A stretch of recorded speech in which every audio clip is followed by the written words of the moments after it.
기도는 하나님을 만나는 자리입니다. 그래서 기도의 자리에서조차 나를 높이고 나를 주장하면 일상에서도 실패하게 됩니다. 하나님을 만나는 자리에서조차 하나님이 아닌 나, 오직 나만 주장하면 일상 속 신앙의 자리, 그 자리에선 무조건 실패하는 겁니다. 기도의 자리, 말씀의 자리는 나를 덜어내는 자리인 거예요. 하나님 앞에서 어리석은 나를 버리고 하나님만 남게 되는 거. 기도의 자리는 그런 자리인 거죠. 나의 주장은 비우고 하나님의 말씀을 채우고, 나의 실력은 감추고 하나님의 능력만을 의지하고, 그런 자는 결국엔 나의 실패가 감춰지고 하나님의 능력만이 돋보이는 인생으로 변모되게 되는 것입니다. 예전 1700년대 때 영국에 굉장히 똑똑하고 선교와 전도에 자부심이 있던 청년이 있었어요. 정말 거룩함을 추구했던. 미국 조지아라는 곳으로 선교 여행을 떠났는데 인디안 선교 같은 걸 하다가 실패하고 돌아왔어요. 그 청년의 인생에서는 정말 큰 실패의 경험이었죠.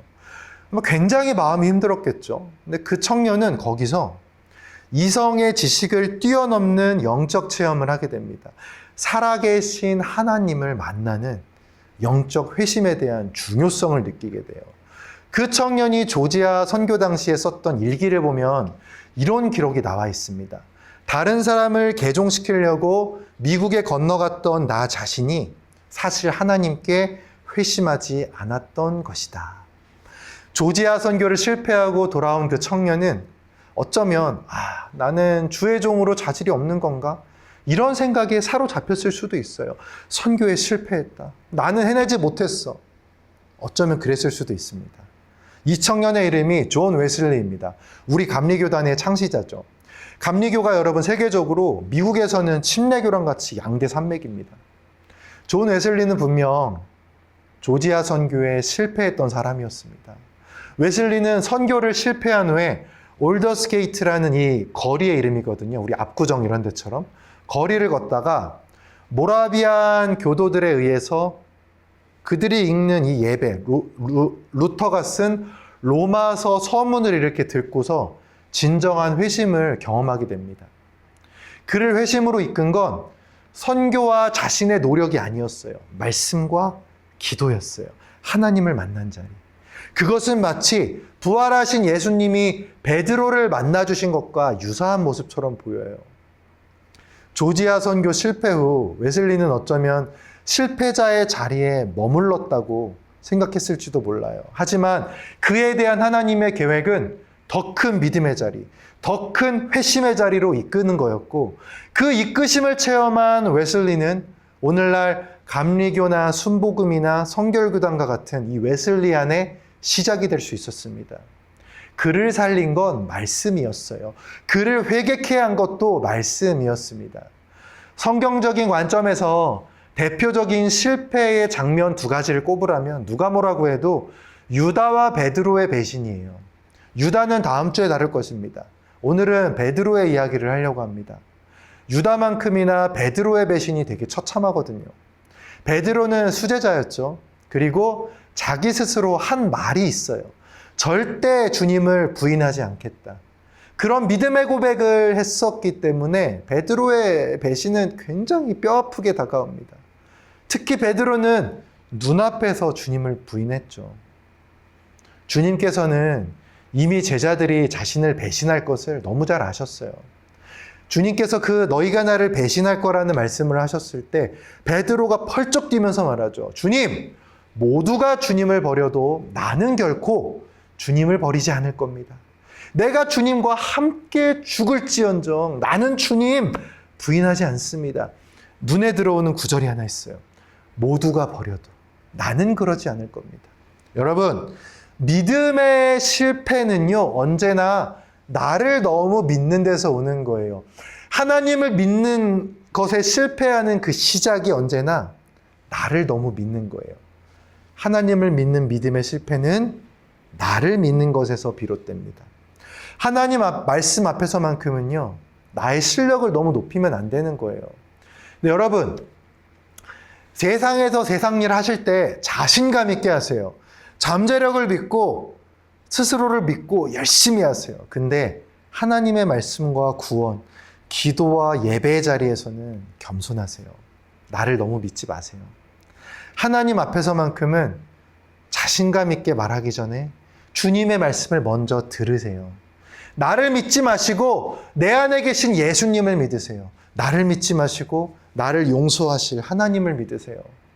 주님께서 저렇게 너희가 나를 배반할 거야 라고 하신다면 그게 주님의 말씀이니까 이렇게 해야 맞겠죠. 주님, 어떤 뜻이 있으신 겁니까? 깨우쳐 주세요. 우리가 그런 상황이 왔을 때 어떻게 하고 어떤 기도를 하고 어떤 말씀을 붙들어야 합니까? 주님, 우리에게 알려주세요.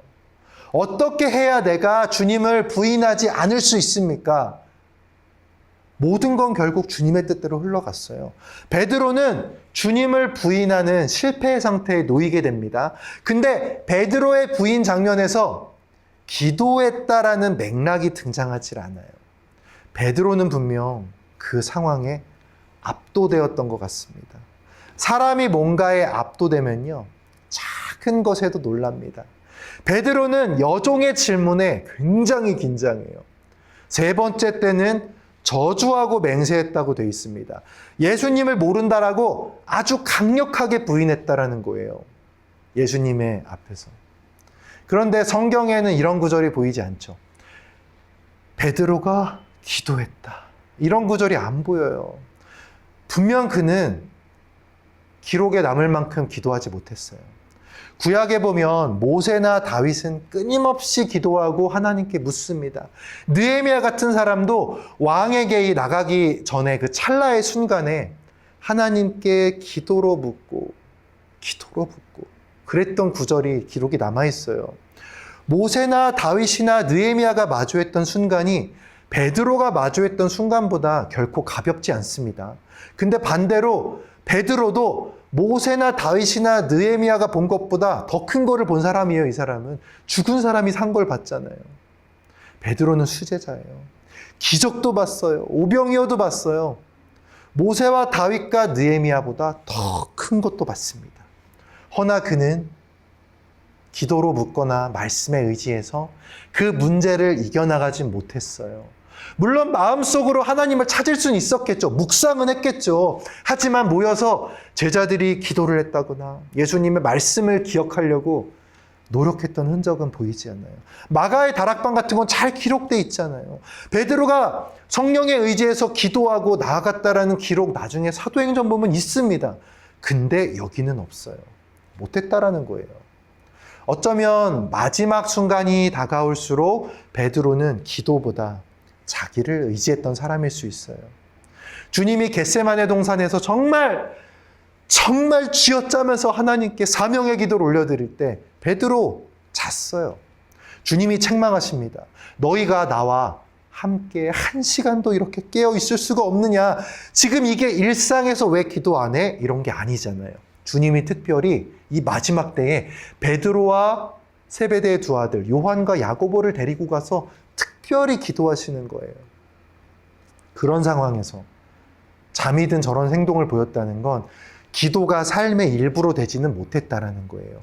기도가 삶의 일부가 되지 못하고 특정 시간이 되면 형식적으로 하는 기도였던 거죠. 삶의 수단이었던 거죠. 삶의 하나가 된 게 아니라 삶의 조그만한 수단. 그러니까 기도하지 못하는 거예요. 주님이 또 말씀하세요. 시험에 빠지지 않도록 기도해라. 그리고 와서 이렇게 봤더니 제자들이 또 자고 있어요. 주님이 가장 결정적인 기도를 드릴 때 그들은 기도하지 않았어요. 그리고 자기 자신에게 결정적인 순간이 왔을 때 기도하지 못했습니다. 편할 땐 입으로 고백 잘하죠. 위기가 오니까 진실된 고백이 사라져요. 기도가 삶의 일부가 아니니까, 기도가 삶과 하나가 되지 못하니까 삶의 위협이 되는 순간이 오니 기도가 안 나오죠. 여종의 질문에 두려움이 몰려와서 와라라 무너져 버립니다. 물론 두려울 수 있어요. 하지만 지금 무슨 왕이나 판사한테 끌려가서 막 고통 속에 신문받는 게 아니잖아요. 불 쬐고 있다가, 팔레스타인은 새벽이 되면 추워져요. 그래서 불을 핀 것 같아요. 불 쬐고 있다가 그때 당시 여자들, 특히 종은 증거 능력도 없거든요. 그 종이 이렇게 한두 마디 한 거에 확 쫄은 거예요. 물론 그것 때문에 자기의 신분이 들통날 것 같은 생각이 들 수도 있겠지만 지금 맥락이 그런 맥락이 아니잖아요. 인간이 자기를 믿고 내 실력으로 신앙의 문제들을 대응해 나가면요, 여종의 질문에 무너져요. 사탄 마귀가 나설 필요도 없습니다. 여종의 질문에 무너져요. 스스로 무너져요. 하지만 기도 그 자체이신 예수님은요, 권력자의 밤샘 신문과 십자가의 처형에도 무너지지 않으세요. 그게 기도의 힘이에요. 그게 기도가 일상이 된 사람의 힘이고 그게 하나님과 함께 된 자의 힘이에요. 물론 예수님은 하나님이시지만 기도로 계속 하나님을 만나면, 하나님을 계속 만나니까 문제가 크게 느껴지지 않아요. 근데 기도를 하지 않으면 여종의 질문도 이만하게 느껴져요. 하나님과의 가장 확실한 소통 방법이 뭐죠? 기도예요. 기도로 하나님을 만나야 무너지지 않아요. 실패와 두려움의 자리에 계시다면 기도를 쌓으십시오. 자신감을 쌓지 마시고 기도를 쌓으세요. 아니, 단순히 기도를 쌓는 게 아니라 그게 나의 일부, 내 삶과 하나가 되게 하세요. 그래서 결정적인 고비의 순간마다 다른 건 몰라도 기도를 하는 사람이 되세요. 다 해보고 안 되니까 기도를 찾는 게 아니라 다른 건 몰라도 기도는 하는 사람이 되십시오. 기도는 하나님을 만나게 해요. 하나님을 만나면 하나님의 말씀만 기억나겠죠. 하나님을 만났으니까. 웨슬리와 베드로의 실패는 달라 보일 수 있어요. 아니, 여러분과 저, 우리 모두의 실패의 자리는 다 다를 겁니다. 하지만 우리를 인도하시고 그 실패에서 일어나게 하시는 분은 오직 한 분, 하나님이세요. 실패에서 극복하게 하는 방법은 하나예요.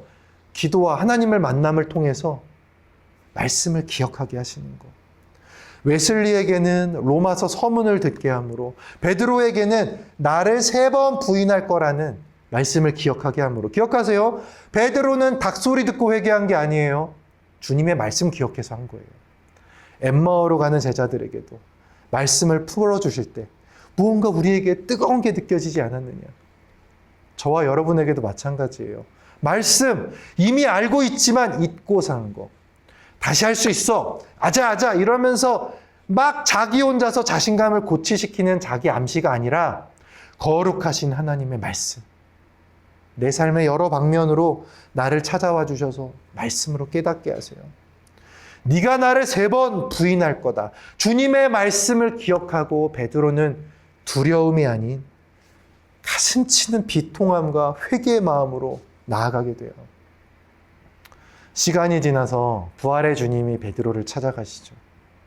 그리고 물으세요. 질문의 말씀을 하세요. 내가 나를 사랑하느냐? 베드로는 스스로 어쩌면 나는 다신 사랑받을 수 없을 거야. 내가 주님을 부인했잖아. 하나님을 부인했는데 어떻게 내가 사랑을 받아?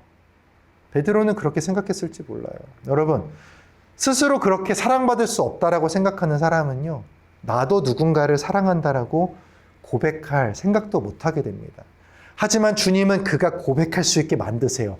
변화시키세요. 질문을 하셔서 대답을 끄집어내세요. 소망을 끄집어내세요. 그가 대답하게 만드세요. 예전처럼 자기의 실력과 자기의 의의를 의지해서 주님, 저는 주님 사랑해요. 걱정하지 마세요. 저는 배신할 이유 없어요. 이렇게 하는 게 아니라 하나님의 질문, 하나님의 말씀의 질문에 대답하게 만드세요. 내 마음대로 고백하게 하는 게 아니라 하나님의 주권적 질문으로 우리가 대답하게 만드세요. 내가 사랑하는 줄 주님이 아십니다. 내가 사랑해요. 걱정 말아요. 이게 아니라 주님은 사랑과 용서의 말씀에 대답하게 만드세요. 제가 사랑하는 것을 주님이 아십니다. 성경에 나와 있진 않지만 저는 베드로가 이것도 기억했을 것 같아요. 누가복음 22장 31절 32절입니다. 사탄이 너희를 시몬아 시몬아 보라, 사탄이 너희를 밀가부르듯 하려고 요구하였으나 내가 너를 위하여 믿음이 떨어지지 않기 위해 기도했다. 베드로를 위해 주님이 기도하셨어요. 여전히 우리에게 희망이 있는 게 왜 그럴 것 같으세요? 주님이 기도하세요. 기도의 자리에서 절대 실패하지 않으시는 주님. 기도 그 자체이신 분이 우리를 향해서 기도하세요. 성령이 말할 수 없는 탄식으로 우리를 위해 친히 간구하십니다. 누구도 나를 위해 기도하지 않는다고 생각하는 분 계시죠? 나에게 기도의 원천이 없다고 생각하는 분 계시죠? 무조건 어떤 한 분이 우리를 위해 기도하세요. 그분은 가장 크고 위대하시며 우리의 구원자가 되신 예수 그리스도입니다. 그분이 우리를 위해 간구하시며 우리의 믿음을 위해 기도하십니다. 마치 화살을 쏘듯 기도를 우리에게 쏴주시는 거예요. 말씀을 쏴주시는 거예요. 받은 말씀으로 이겨낼 수 있는 거예요.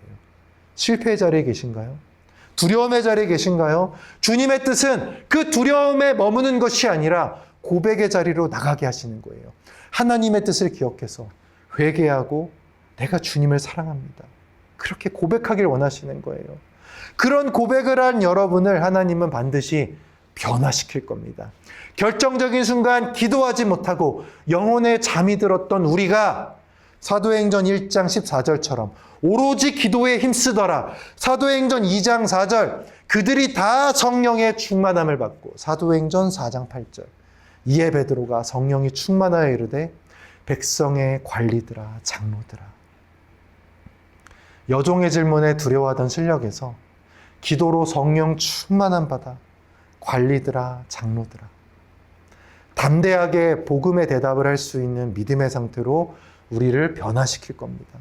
기억하세요. 하나님은 우리를 실패의 자리에 그냥 두지 않으십니다. 우리를 위해 기도하시며 우리의 믿음을 결코 포기하지 않으십니다. 친히 찾아와 인도하셔서 우리로 하여금 고백하게 만드실 겁니다. 오로지 기도에 힘쓰고 성령 충만함 받아서 하나님의 말씀에 기반해서 여러분 모두가 세상에 주님의 복음을 선포하는 자가 되길 바라겠습니다. 주님이 이끌어 주실 것입니다. 두려워하지 마세요. 주님을 믿고 일상을 또 한 주간도 말씀에 의지해서 죄를 이기고 사망의 권세를 이기고 악한 자들 속에서 나의 선한 것으로 그 악한 것들을 이겨나갈 수 있는, 포용할 수 있는 우리가 되기를 예수님의 이름으로 간절히 바라겠습니다. 우리 함께 기도하겠습니다.